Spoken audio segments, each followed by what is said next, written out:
Never bring warm material from the red tag locker into the ranger station, because the system treats that as consent. At 1:47 a.m., the locker handle felt warm anyway, and my badge reader chirped an extra access chime from the inside. Probation audits make a building feel smaller. The compliance app on my desktop counted minutes like teeth, so I kept my shoulders tight and my voice normal while the break room coffee machine hummed behind me. Warmth is how it signs in.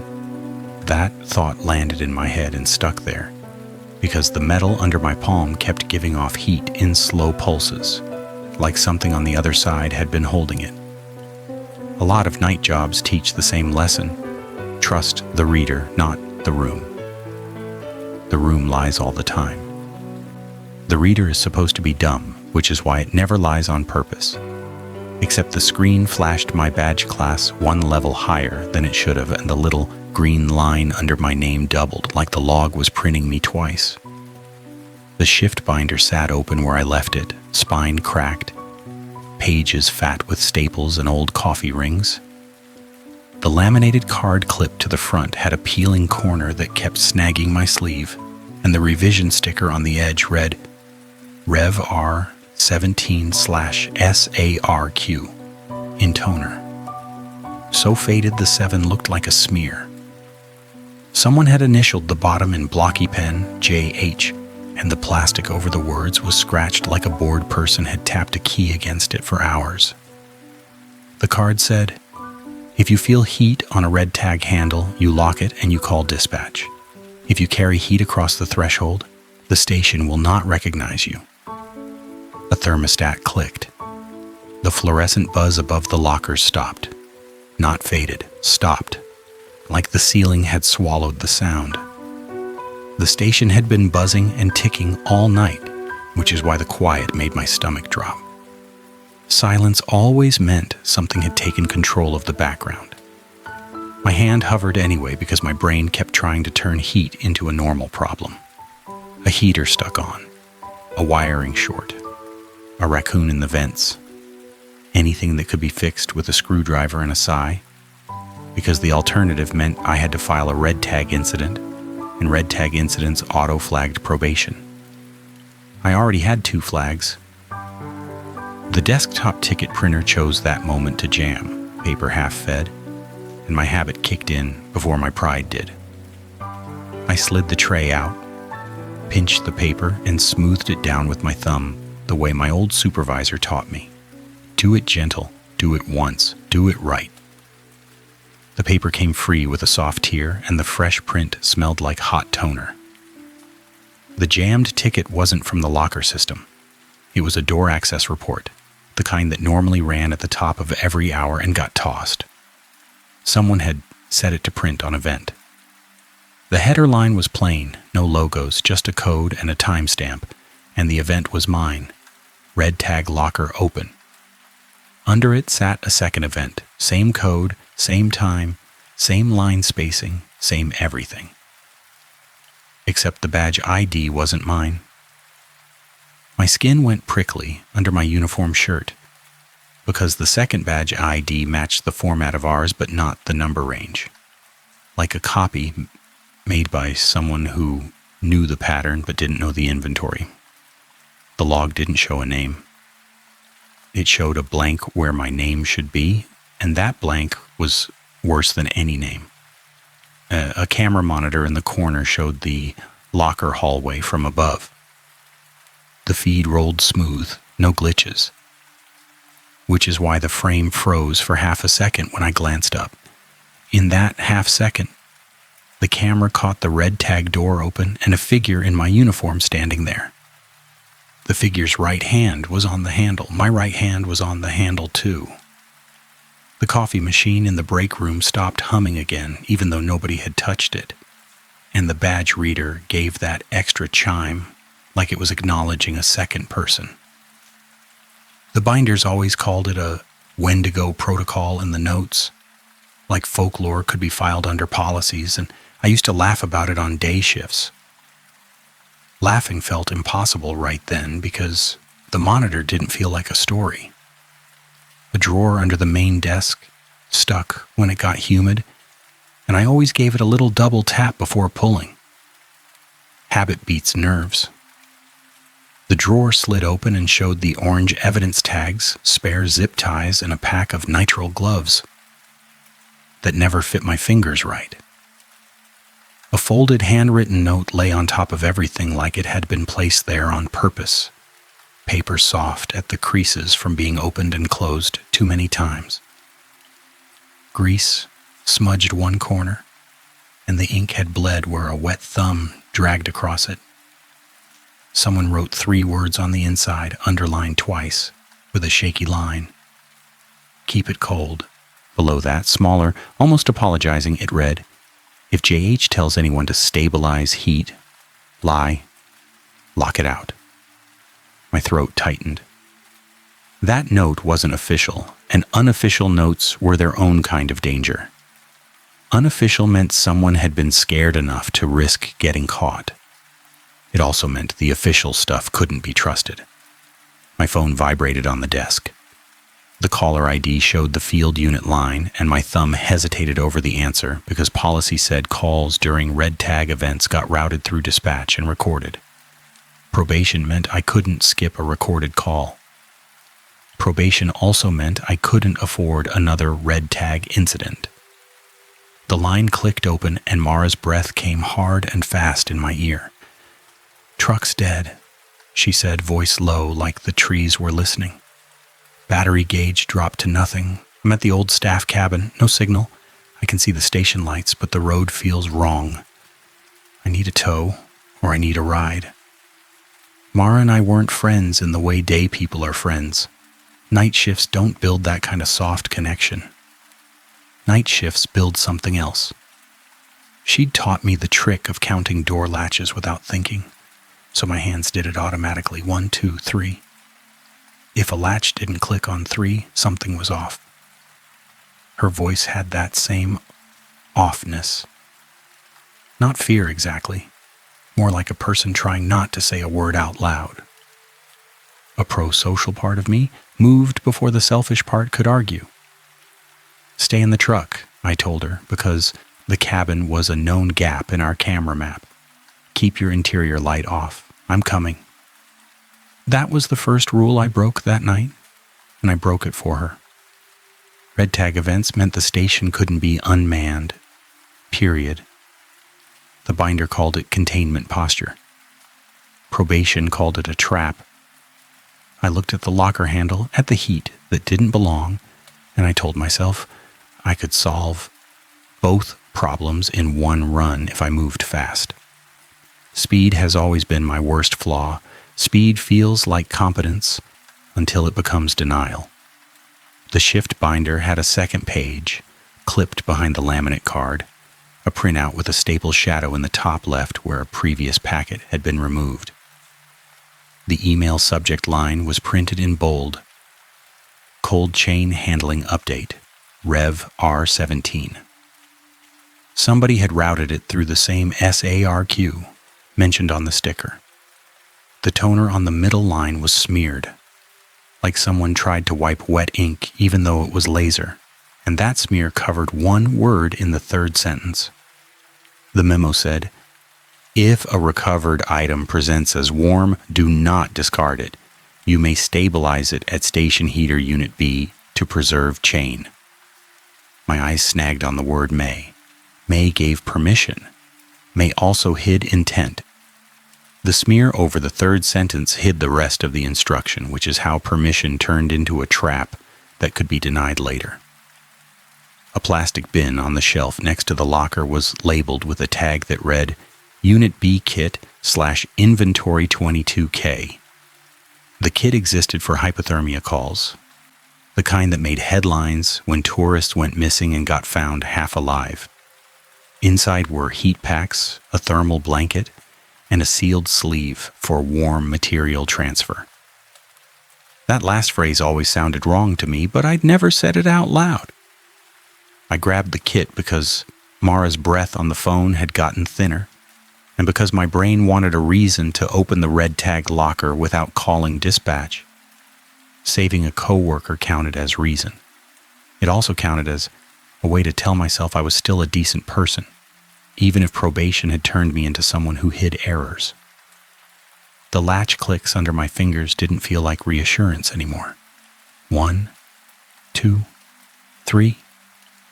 The locker swung open. Heat rolled out in a slow, heavy wave that smelled faintly of wet wool and old smoke, like a campfire that never fully went out. A bright orange evidence bag sat on the shelf, and the bag itself looked normal except for one detail my mind refused to place at first. The evidence tag wasn't cold. The plastic was warm enough to fog my fingertips. Inside the bag sat a strip of fabric, thick and dark, bundled like a scarf. The chain of custody log on the clipboard beside it read, "Recovered at trail marker, adult subject, clothing item." The handwriting matched J.H.'s initials on the laminate card. The ink had a little hook on the end of each number. J.H. wrote numbers like they wanted to bite. The security monitor hiccuped again, and the frozen frame returned. That doubled version of me still holding the handle. The doubled version turned its head a fraction toward the camera, and the shadow under its hood stretched too long for the angle. No face showed. Just a blank where a face should have been, like the camera refused to render it.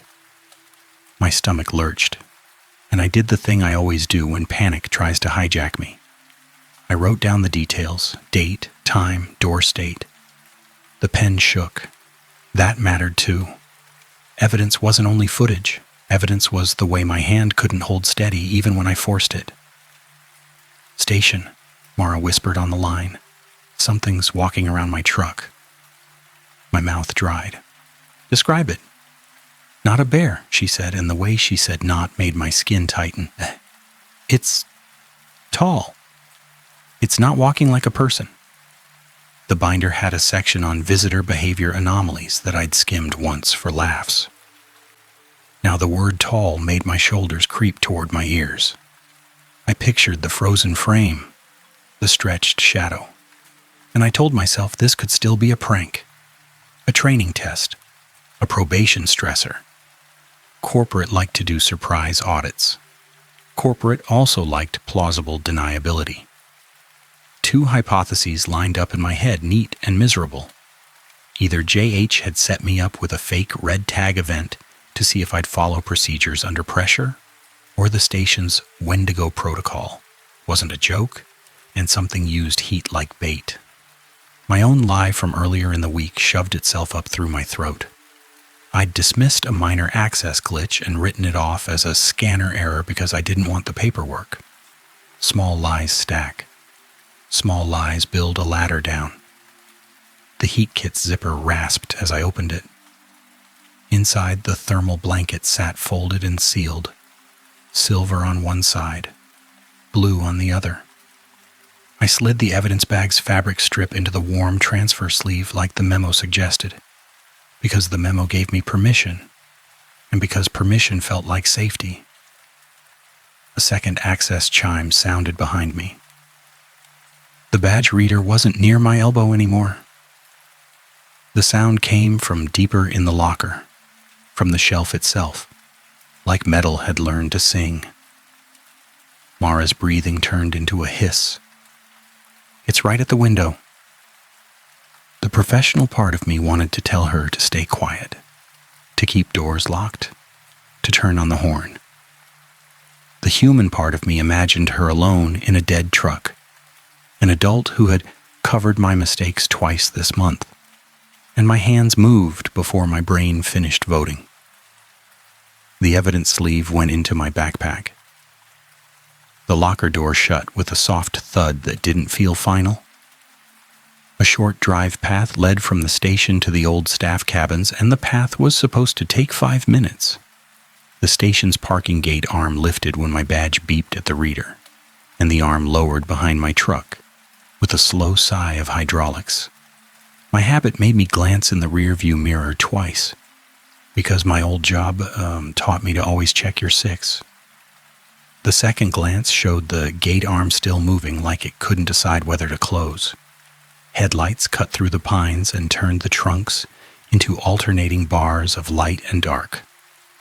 The road signs looked normal, which is why my chest tightened when the mileage marker for Cabin Loop flickered between two numbers as I passed. A cheap reflective sign doesn't flicker. A cheap reflective sign stays stupid. The radio crackled once, then settled into dead air. Dispatch chatter was always a comfort in the background, even when it was boring. Tonight, the absence felt like a weight. The silence pressed into my ears, and I caught myself holding my breath like the station had done. My phone sat in the cup holder, screen dark. The field unit line stayed open because I hadn't hung up. I could hear Mara's breathing in faint bursts through that open line, which meant she was still alive and still quiet. Her next whisper came through like it had to travel a long distance. "It's tapping." A sound reached my own windshield then. Light and careful. Tap, tap, tap, tap. Not random, not animal. A two-step rhythm like someone trying to remember how humans knock. My grip tightened on the steering wheel, and the thermal sleeve in my backpack gave off a low warmth that didn't match the cab's heater setting. I should have left it at the station. The note under the desk had told me to lie. The memo had told me to stabilize. Speed had told me to do both. The staff cabin emerged through the trees, porch light out, windows dark. Mara's truck sat angled on the shoulder like she'd pulled over in a hurry. My headlights swept across the windshield and her face flashed pale in the glass, eyes wide, jaw clenched, like she was biting down on a scream. A tall shape stood at the passenger side window. Calling it a person felt wrong. Calling it an animal felt wrong too. The silhouette was too straight, shoulders too narrow, head too high. The shape leaned close to the glass, and the angle of its neck didn't make sense, like the joints had been arranged by someone who'd only seen anatomy in pictures. My truck stopped. The engine ticked. No other sound moved. Mara's mouth formed my name without voice, and shame punched me because the name was on the line between us, recorded somewhere, and names mattered in old stories. The protocol binder had joked about folklore, but my body knew better than my humor did. The thermal sleeve in my backpack warmed again, and the tall shape turned its head toward my truck in a single smooth motion. The thing didn't rush. It didn't lunge. It just started walking toward my headlights with that same calm, wrong patience. A training line from the binder came back to me, the kind of phrase people mock until they need it. Distance is a door. I whispered it under my breath because talking to myself kept my hands steady. I threw the truck into reverse because doors work both ways, and the gravel crunched under the tires like teeth. Mara's door jerked open. She ran for my passenger side, boots slipping once on the icy shoulder, and that micro-failure almost made me stop breathing. Her fingers smacked my window desperate, and I did the latch count without thinking. 1, 2, 3. The lock clicked on 3. My hand hovered over the unlock button anyway, because saving her meant breaking the next rule, and the rule was already in my mouth before my brain could swallow it. The laminated card back at the station had a second line under the heat warning, one I'd read and dismissed. If a non-staff knocks during a red tag event, you do not open any door. The knock is a badge. Mara knocked. She was staff. She was my staff. She was the adult I refused to sacrifice for policy. The pro-social part of me hit the unlock button and shoved the door open, and the cold air punched into the cab with a sting that smelled faintly of pine and something older. Mara dove in, and her shoulder slammed the glove box. "Drive," she gasped, and her eyes didn't look at the thing. They looked at my backpack. The tall shape stopped at the edge of my headlights, like it respected the boundary, which made it worse. Boundaries only mattered when something was following rules too. My truck spun gravel and lurched forward, and the cabin disappeared behind the trees. Mara's hands shook hard in her lap. She pressed her palms together like she could warm them by friction, and her gaze kept flicking to the backpack as if the fabric might move. "Warm transfer," she said, and her tone held anger under the fear. "Tell me you didn't." Guilt crawled up my throat. "The memo said—" "The memo is poison," she snapped, then caught herself because snapping wasted breath. "JH wrote those memos. JH writes policy like it's a trap." The name JH was the first true proper noun I'd said out loud tonight, and it tasted like mistake. Mara didn't use names casually. Mara didn't do folklore jokes. Hearing her say poison made my skin ripple with goosebumps. The road back to the station looked the same until it didn't. The reflective sign for the gate showed the station's name in block letters. Then the letters blurred for half a second, rearranging into nonsense, then snapped back. A person can blame nerves for a lot. A sign changing letters isn't nerves. Mara leaned forward and squinted. "Did that?" "Yep," I said, and my voice cracked because confirmation made it real. "This isn't only in our heads." A short laugh escaped her, brittle and mean. "Of course it isn't. They don't pay for cameras for comfort." The station gate arm rose again when my badge beeped, but the beep sounded wrong. Not in pitch, just in timing. A beat too late. Like the system considered whether it recognized me. We rolled into the lot, and the main door's scanner flashed amber instead of green. That was the first resource loss I felt in my bones. Access. The kind that doesn't bleed but still costs. Mara's phone finally caught a signal bar and dropped it again, like the air rejected connection. She shoved it into her pocket with a curse, then did her own habit. She checked her pocket knife, her flashlight, her radio. Competence rituals. The way adults pray without saying it. Inside the station smelled the same as always: old carpet, stale coffee, a hint of cleaning solution that never fully killed mildew. Familiar smells should have comforted me.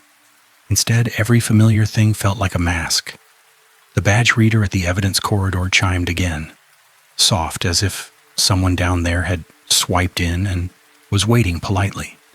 Mara's eyes went to the camera monitor, and I watched her face tighten when she saw the freeze frame I'd left on screen. The doubled figure in my uniform had changed.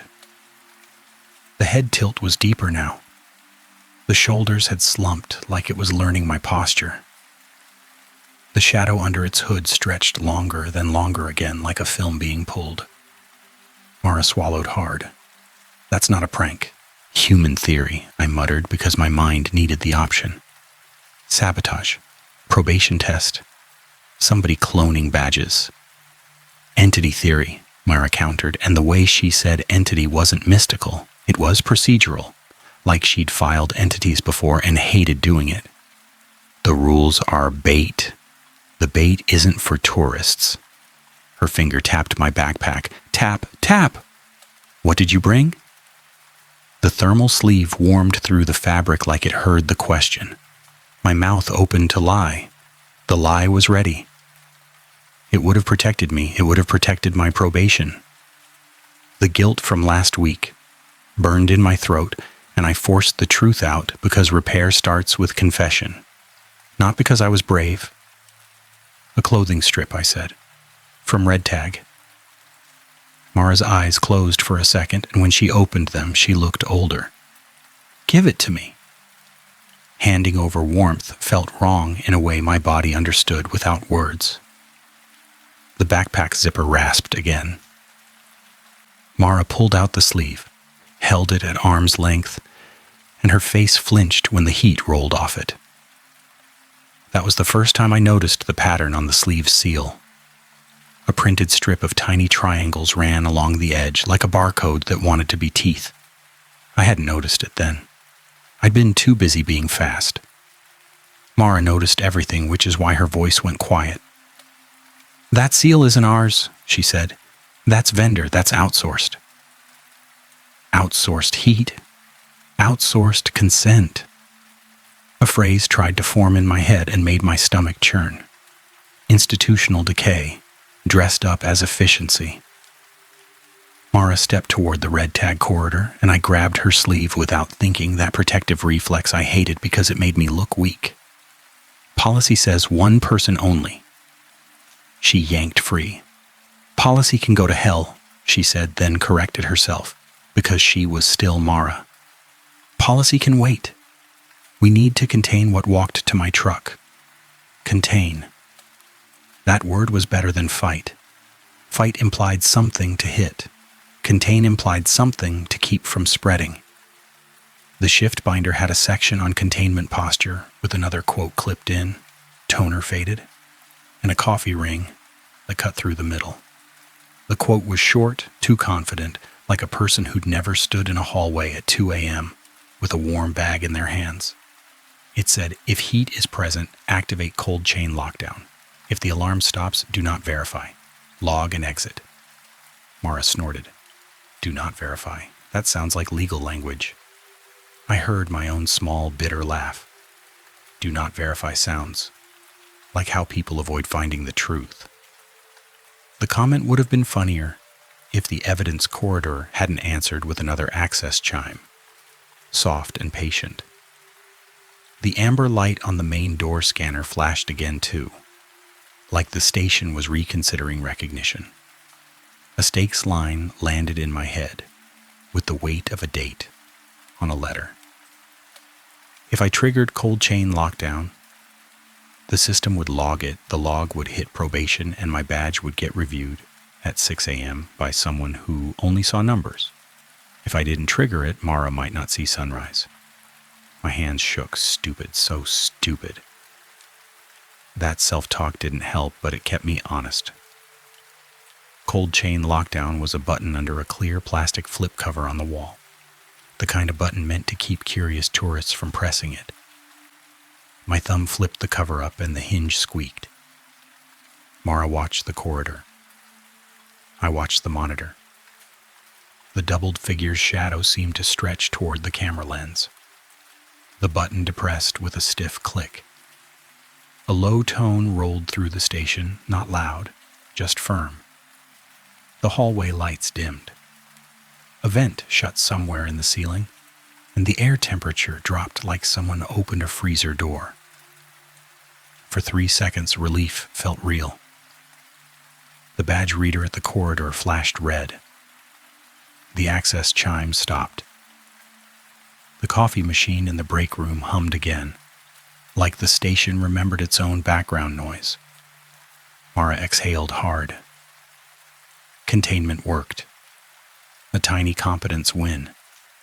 The kind that makes adults keep going. Then the monitor feed updated.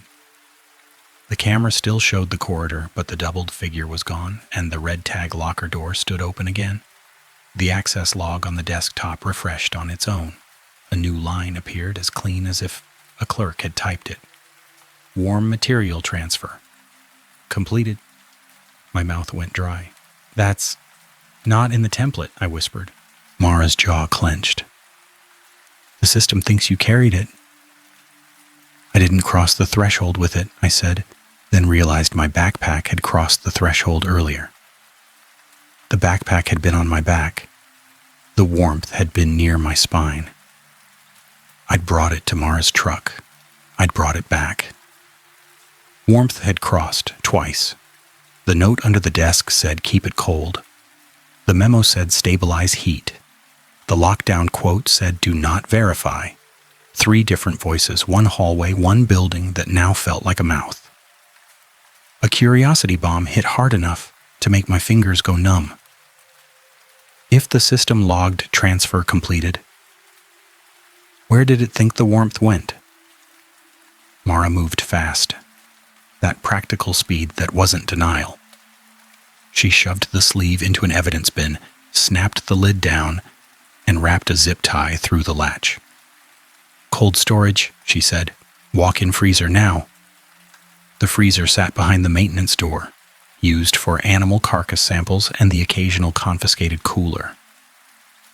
The door had a big authorized staff-only sticker that was peeling at the edges, and my badge beeped at the reader with a stutter. The light turned green, then amber, then green again. The station couldn't decide whether I counted. Mara shoved the freezer door open and cold air rolled out, sharp and clean. I stepped inside long enough to feel my eyelashes sting, then backed out. Because a person doesn't warm a freezer by existing, and I didn't want to be warmth in a place that worshipped cold. Mara set the sealed bin on the top shelf. Frost rimed the edges of the plastic almost immediately. "No more heat," she said. "No more transfers." I wanted to agree. I wanted to be done. My body wanted to crawl under the desk and pretend this was an overactive probation nightmare. The station's radio, still dead, clicked once and produced a single syllable of sound. Not a voice, not a word. A breath through something thin, like plastic stretched over a mouth.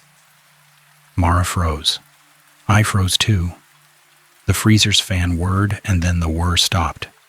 Not faded, stopped. The freezer had been buzzing all night. Now it was holding its breath. Mara whispered, "Oot." That came from the radio.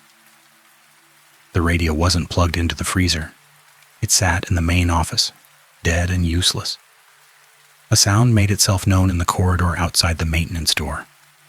Not footsteps exactly, more like nails on tile, a careful scrape, then a pause, then another scrape, like someone dragging something light but stubborn along the floor. My skin crawled. The door between us in that corridor had a latch, a deadbolt, and a chain. My hands went to them without permission, counting again. 1, 2, 3. The chain slid into place. Mara's eyes darted to the security monitor visible through the office window. "Check it," she mouthed. I stepped back into the office and leaned over the monitor. The corridor camera showed a figure in the hallway again, but this time it stood farther back, cropped by the frame. The camera's auto exposure flared bright around it, washing out details, but the shape was legible enough to make my stomach knot. The figure's arms hung too low, like the elbows were wrong. Its head tilted the same way my head tilted when I read a report and didn't like what I saw. It lifted one hand slowly and pressed it to the red tag locker door. On the camera feed, the locker door shut gently from the inside.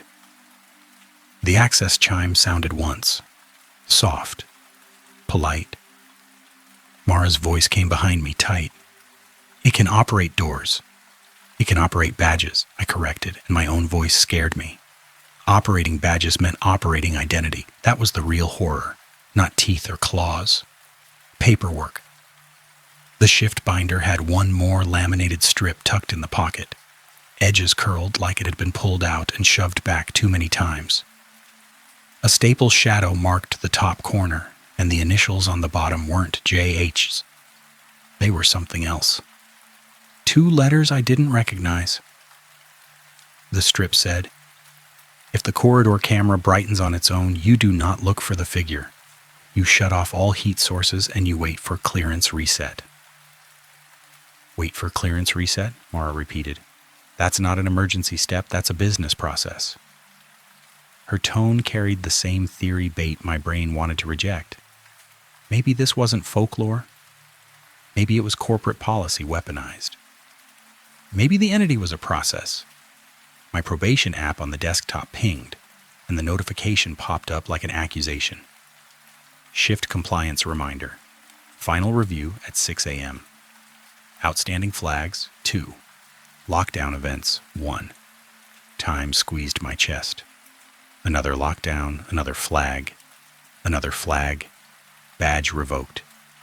Badge revoked. Doors stop recognizing. Doors stop recognizing. Mara and I become, what? Visitors? The moral dilemma wasn't the kind people romanticize. No hero choices. Just two obligations colliding and both costing bloodless harm. Option 1. Follow policy, stay put, wait for reset, keep my badge alive, and risk whatever was learning doors in the corridor. Option 2. Break policy, move, intervene, and risk my badge getting revoked while we were still inside. Mara's hands flexed like she wanted to grip something she didn't have. If we sit here, it gets closer, she said. If we move, the system punishes. Her gaze hit mine. Pick. No clear, correct answer. That uncertainty tasted like panic. The choice came out of my mouth before I could make it pretty. We move. Mara nodded once, sharp. Good. I grabbed the shift binder because evidence mattered and because the binder felt like a shield even when it lied. Mara grabbed the radio because a dead radio was still a tool. We moved toward the corridor door like adults who knew fear and walked anyway. A soft tapping started on the other side of the corridor door, that same two-step rhythm from Mara's truck window. Tap, tap, tap. Pause. Tap. A sound designed to be familiar enough to invite opening. Mara whispered, "Don't."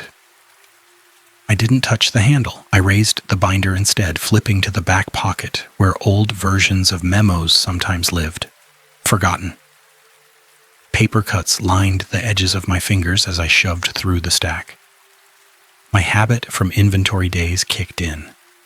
Check for missing tabs. Tabs mean records. Missing tabs mean someone hid a version.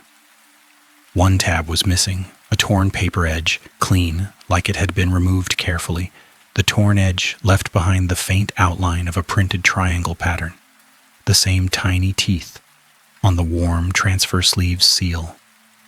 It didn't register until later that the pattern matched the vendor seal.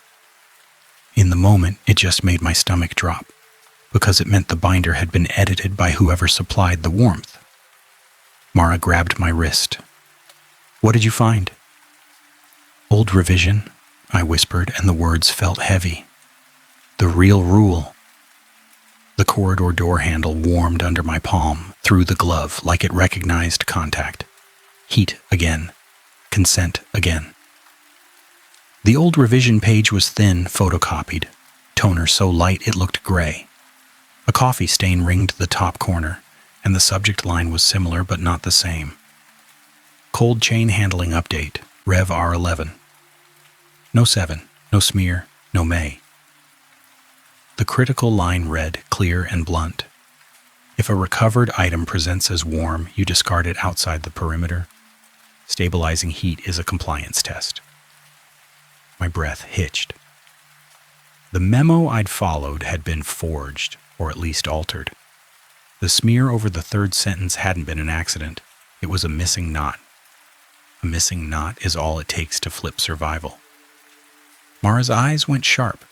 So the trap rule was stabilize heat, I finished, and shame burned behind my eyes. I followed it. A clean confession sat in my throat, waiting. I complied. That signed me in. The tapping on the corridor door stopped. For a second, the silence felt like a gift. Then the radio in Mara's hand crackled, and a voice came through, calm, familiar, with the cadence of training videos. "Unit 2, the voice said. "Proceed to station heater Unit B. Warm transfer required." Mara's face went blank. "That's JH." JH wasn't on dispatch at night. JH wasn't even scheduled for this week. The voice had his clipped professionalism. That way he made everything sound like the safest option. And the fact that the radio produced him without power made my skin crawl. My hand tightened on the binder until the spine creaked. "Human theory is dead," I said, because saying it out loud helped my brain accept it. "Nobody is faking a dead radio." Mara's lips pressed thin. "System theory is alive, though. That voice is policy." Another stakes line pressed into my chest. If we got flagged again, my badge would fail before sunrise, and we'd be trapped inside a building that treated warmth as consent. If we left now, we'd abandon the station to whatever wore our uniforms on camera. If we called anyone, the call would route through SARQ and vanish, like that note warned. It wasn't only a monster, it was a system that ate reports. Mara made a decision with her eyes. Outside perimeter, she said, we take the warm thing and we throw it beyond the boundary, like the old revision says. And if the old revision is another trap? I asked, because paranoia is just pattern recognition when the world turns hostile. Mara didn't flinch. Then at least it's our trap, not theirs. The corridor camera brightened on its own again. The exposure flared so hard the frame went white around the figure, but the center stayed dark, like the light refused to enter the shape. In the center, the silhouette's head turned toward the camera, and for a split second, the face showed enough to break my brain's denial.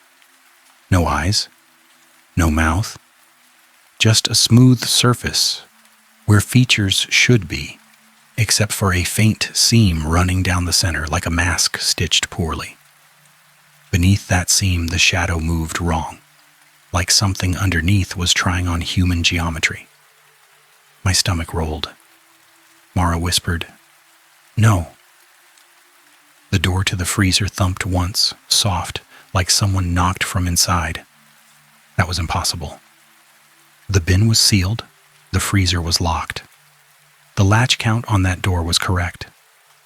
I walked to the freezer anyway because verification is how adults survive, even when policy says not to. My hand gripped the latch. 1, 2, 3. It held.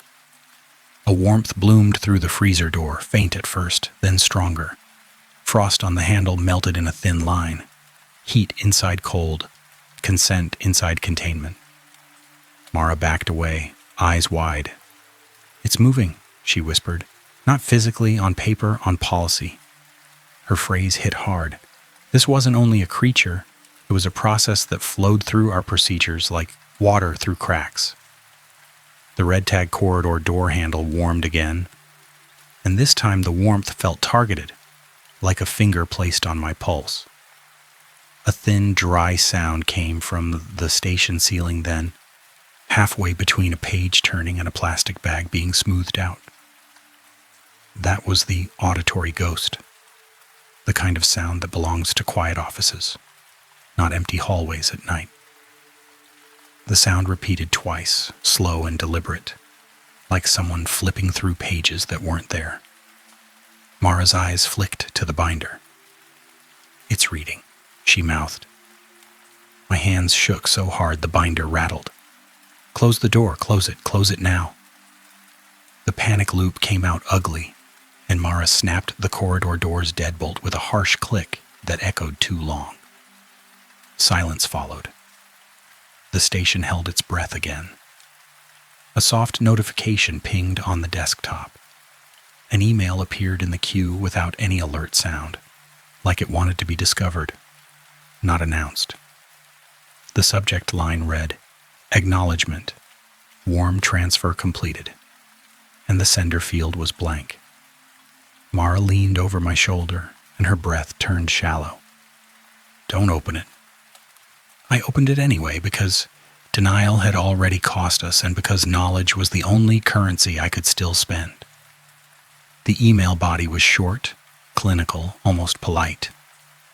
The text had a faint toner fade effect, like it was trying to look printed even on screen. It said, "Thank you for completing warm material transfer. Clearance has been elevated. Identity verification will occur at shift end." Mara exhaled a sharp laugh that sounded like grief. "Identity verification." My probation app refreshed. Outstanding flags, 2. Lockdown events, 1. Clearance elevated. The system didn't care that my hands were shaking. The system didn't care that Mara's face had gone pale. The system only cared about transfer, about warmth crossing thresholds, about compliance. For 3 seconds, the station quieted. The corridor camera returned to normal exposure. The badge reader stopped chiming. The freezer fan whirred again. Relief felt tangible, like a weight lifted. Mara's shoulders dropped. "We stabilized it," she said, and the word stabilized sounded like a curse now. "The alarms stopped. We can breathe." I nodded because the desire for normal is a drug. My body wanted the victory. My brain wanted to believe the containment worked. The urge to stop, to sit, to let sunrise solve everything almost won. Then the printer spat out paper again without being asked. The paper slid out slow, smooth, perfectly aligned, like the machine was proud of itself. The printout wasn't an access report, it was a termination notice.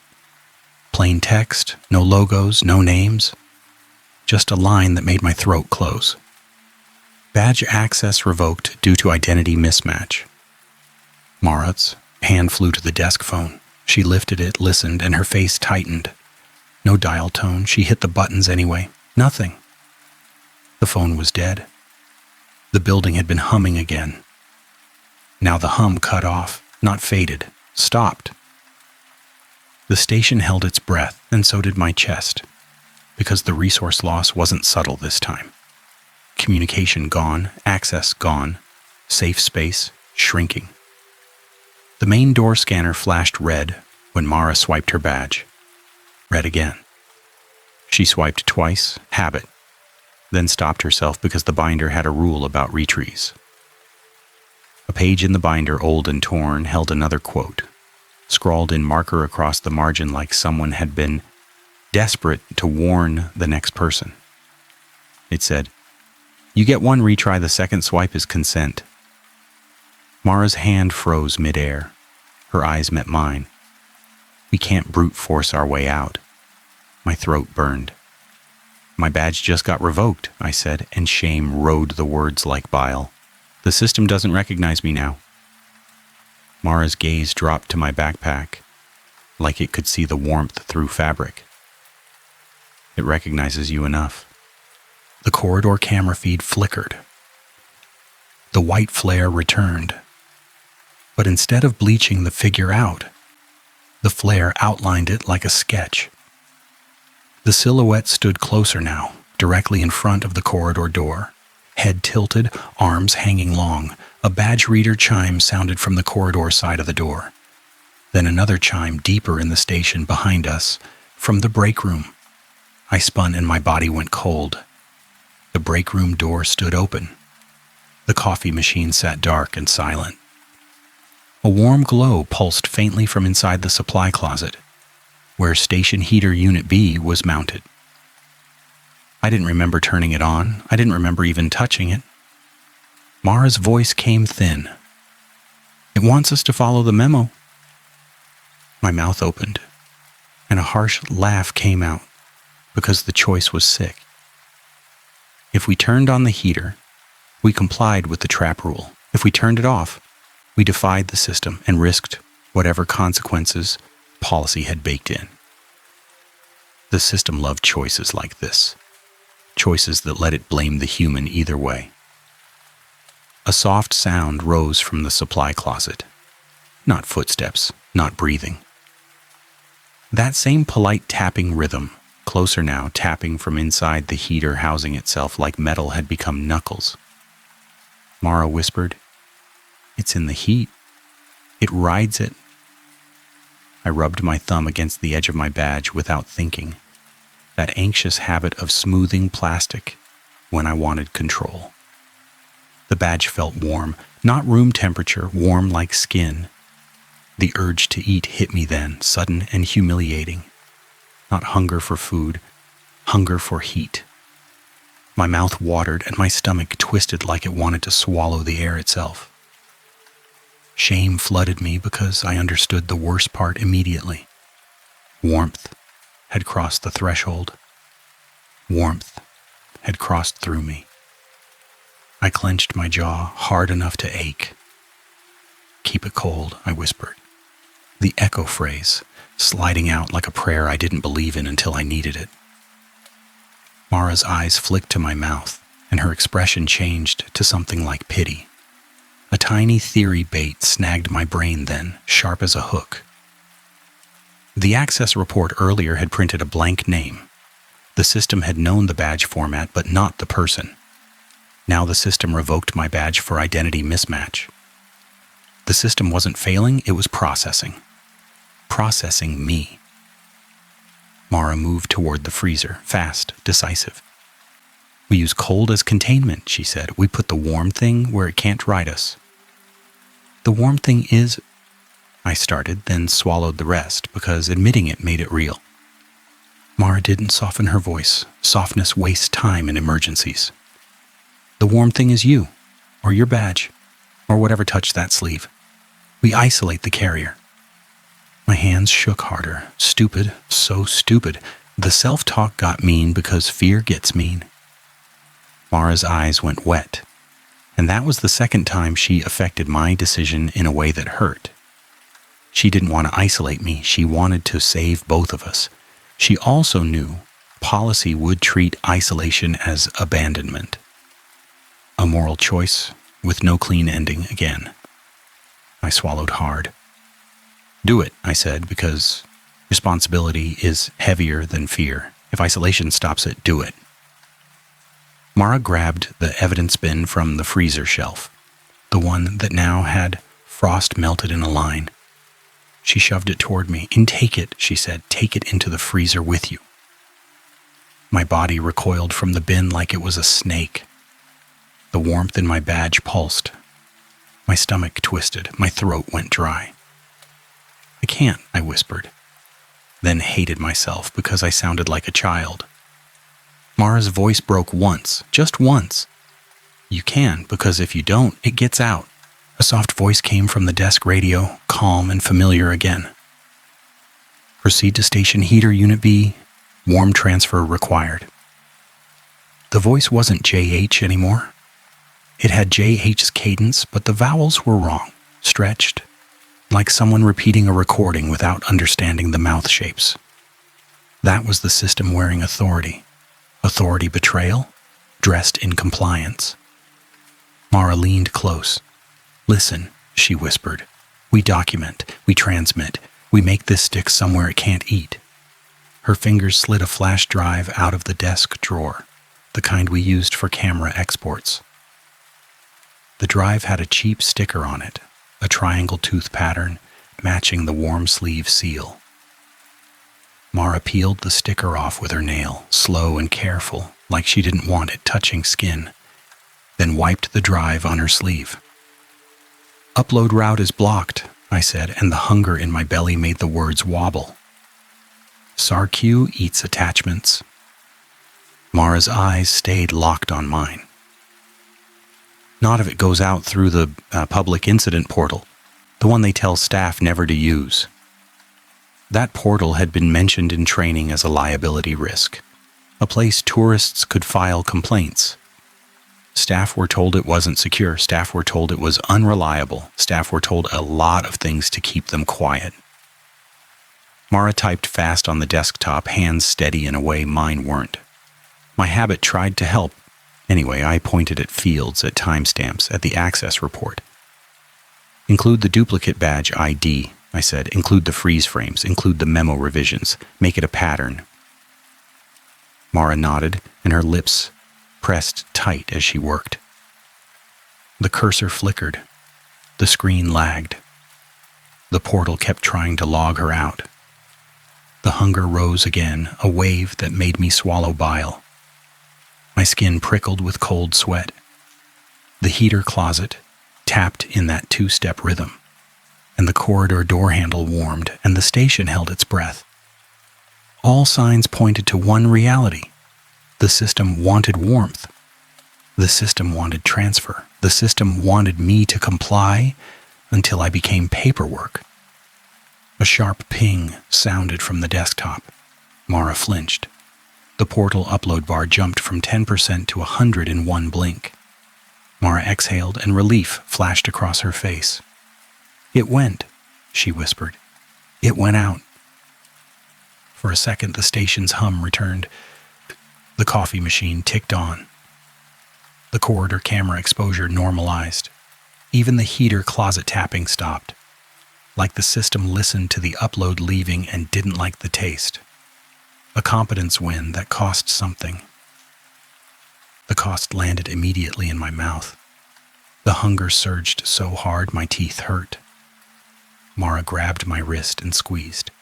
"Stay with me," she said, then corrected herself like she caught a forbidden phrase. "Stay here. Stay present." The station's main door scanner beeped once, and the light flashed green. Mara stared at it like she couldn't believe. Doors open. The temptation was instant. Escape, air, road, daylight, end of shift, end of this. A curiosity bomb twisted under the temptation. If the system opened the door now, what did it want us to do? Mara's eyes narrowed. "Reverse escape," she whispered, and the phrase held dread. "It wants us outside." Outside meant no cameras. Outside meant no walls. Outside meant the perimeter line that the old revision said to use for discarding warmth. Outside also meant my badge and my body could carry warmth into the open. Mara's jaw clenched. "We can't both go." The sentence hit like a punch. We both knew why. If I walked out, whatever road in my badge and stomach would cross the perimeter. If I stayed, Mara could leave and carry the warning. My throat closed. "The freezer," I said, because my brain grabbed the only containment tool left. "I go cold. You go out." Mara's eyes went wet again. "That's not fair."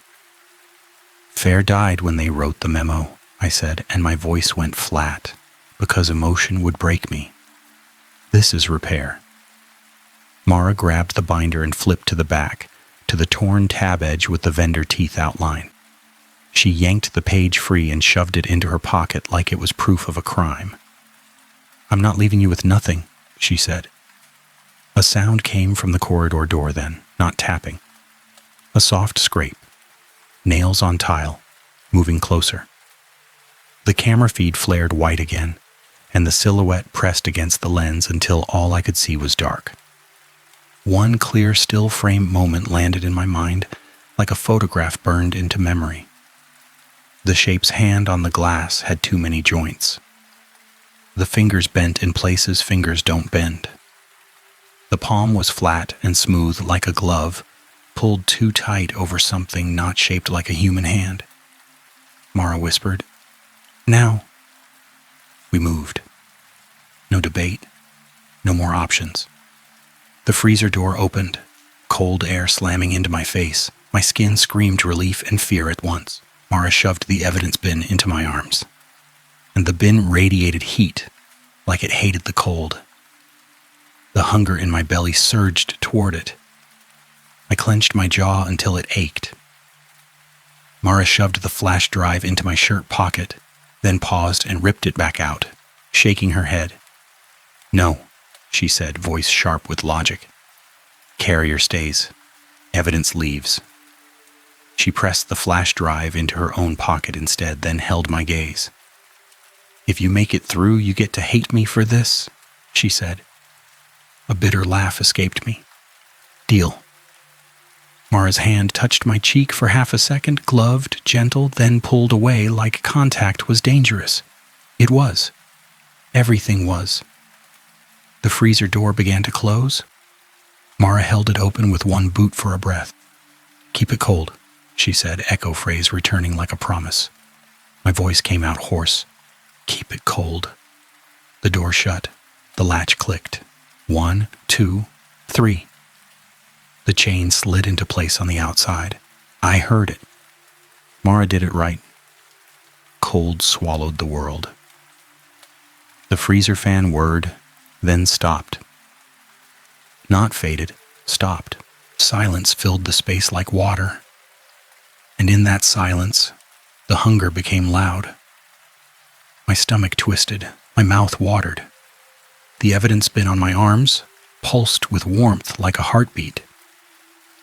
I pressed it to the back wall, into the frost, trying to bleed heat out of it. A soft tapping started on the freezer door from the outside. Tap, tap, tap. Polite, patient. Then the tapping changed. The rhythm became the sound of a keycard swipe, the exact plastic scrape of a badge being pulled through a reader.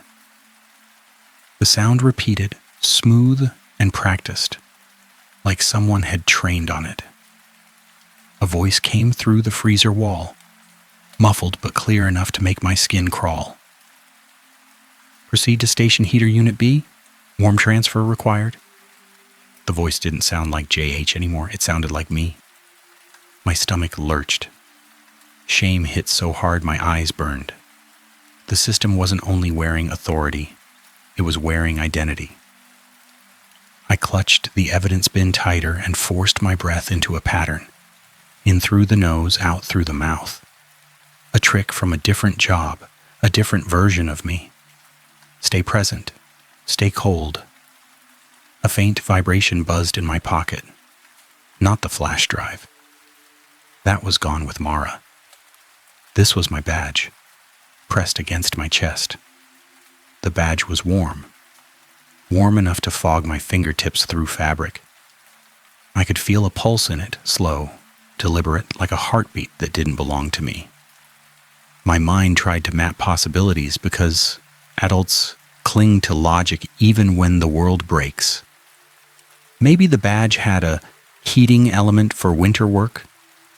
Maybe the freezer was malfunctioning. Maybe the warm thing in the bin was chemically reacting. Human theory, system theory, all incomplete. A third possibility rose, ugly and simple. The rule wasn't to keep the warmth from entering. The rule was to mark who agreed to carry it. I complied. That signed me in. Outside the freezer, footsteps moved across tile, slow, measured. A latch clicked in the corridor, another latch.